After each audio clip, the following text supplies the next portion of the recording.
Mr. President, Mr. Governor, what's your message to Governor Gavin Newsom inside of this facility?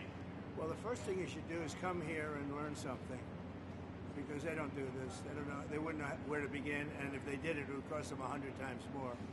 So I would say he should call the governor and Christie, and I'm sure you'd give him because his state is a disaster.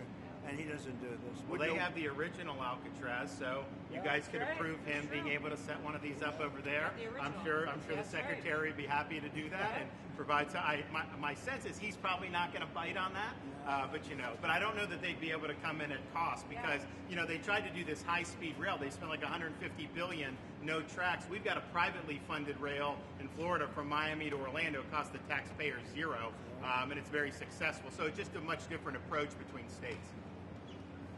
We're not going to let him get anywhere near Alcatraz. It'll cost 100 times more than they thought. Now, he ought to come here and study this because he could learn a lot. When's the first person checking into the room, sir? Tomorrow.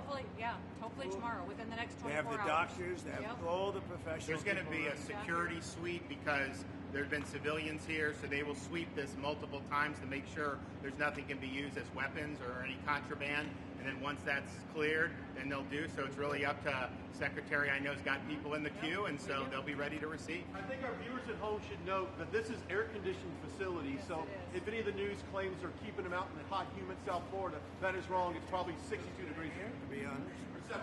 Hey, Biden wanted me in here. Okay, he wanted me. It didn't work out that way, but he wanted me in here. What's your expectation what this will do for the speed and force of deportation? A lot of things, and they're both telling me that these people come in here, they want to go home. And they want to go home, so we immediately send them home, where it's appropriate. Now, if somebody's a real killer, we don't send them anywhere. We put them in a maximum security. Look, what we inherited from this guy, this incompetent man, and his administration, which wasn't incompetent, it was radical left, lunatic, communist, whatever you want to say. I know most of them. What we inherited should never, ever be forgotten. What they've made us do. This is all because of an open border policy where 25 million people flowed in. From all over the world, from prisons, from all over the world they flowed in. For no reason whatsoever. We had, when I left, we had a very powerful border. We had no problem. He opened it up. Day one, he just opened the border, and people couldn't believe it. That's right. They were standing there. What are they doing? They said, go in. That's it. You look at the first day tapes. They opened it up and they said, go in. And that's where all of this began. But this is an amazing thing that they've done here. Really but listen, people don't have to come here. If they self-deport and go home, they can come back legally. We will let them come back legally. And there is a lot of self-deportation. Yes. But if you wait and we bring you to this facility, you don't ever get to come back to America. You don't get the chance to come back and be an American again and work here. So they weren't with us when the President and the Secretary Kevin and I, we went through the intake. So right when you do the intake, they have the information about voluntary departure. They have the ability. Obviously, you guys are funding that because it's a lot cheaper to do it that way. So even if they get brought to the front doorstep here, they still have an opportunity to just go back voluntarily, and then this way they're not. Let's say they get in here like, hey, I want to stay here, I want to go back. We can put them on a plane that day and take them home. We'll buy their plane ticket, go home, and then they get the chance to come back legally.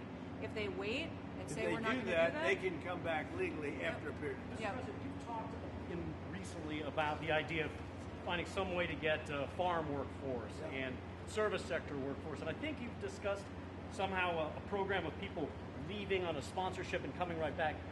Can you give us a little more detail about that and why, in the view of some hardliners, it's not amnesty? We take care of our farmers and hotel workers and various other people, and we're working on it right now, and Ron's going to be involved, and you're involved already. So we have a lot of cases where ICE will go into a farm, and these are guys working there for 10, 15 years, no problem.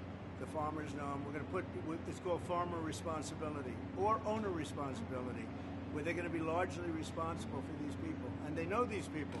They've worked on the farms for 15 years, and all of a sudden so I have a great, Ron does, Christie does, we have a great feeling for the farmer and for others in the same position.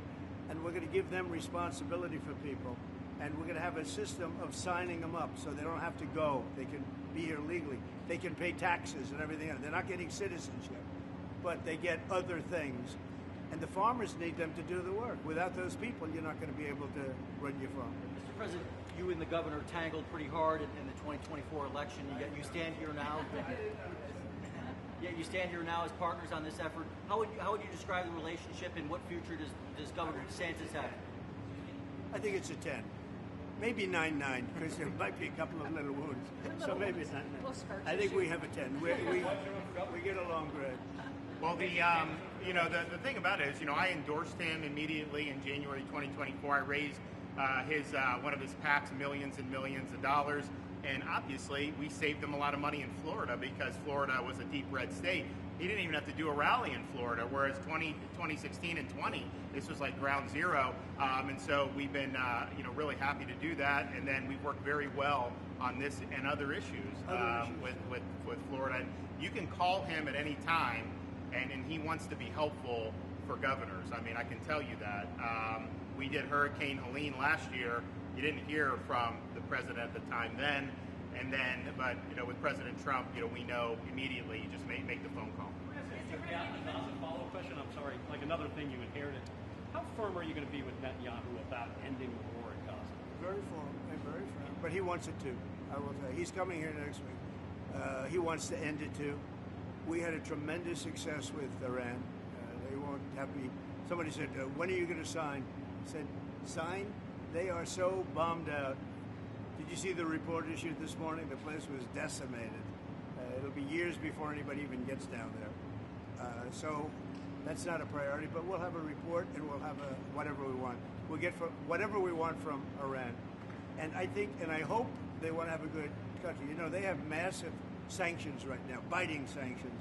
It's going to be very hard for them to do anything with those sanctions. And I look forward to maybe there'll be a time when we get along with them and they can rebuild their country. Is there a point where you tell Netanyahu, like, you gotta end this now, you gotta strike a deal? Well, he wants to. I can tell you he wants to, and I think we'll have it. I think we'll have a deal next week. That's what I think. Mr. President, do you intend to announce your pick for successor to Jay Powell earlier than say, or as early as say this summer or this fall? Will I do something about who it's going to be? Yes. I don't know. Hey, he'd be a good candidate. You might do him. She'd be a good candidate too. Anybody would be better than Jay Powell. No, he's causing us a fortune because he keeps the rate way up. I think it's Trump derangement syndrome personally, but we have a very strong country. We're the strongest country. Look, our country right now is at a level that we haven't seen for 40, 50 years. What we're doing now is nobody's seen anything like it. I told you, I was in the Middle East. The King of Saudi Arabia said to me very strongly, he said, "You know what? A year ago you had a dead country.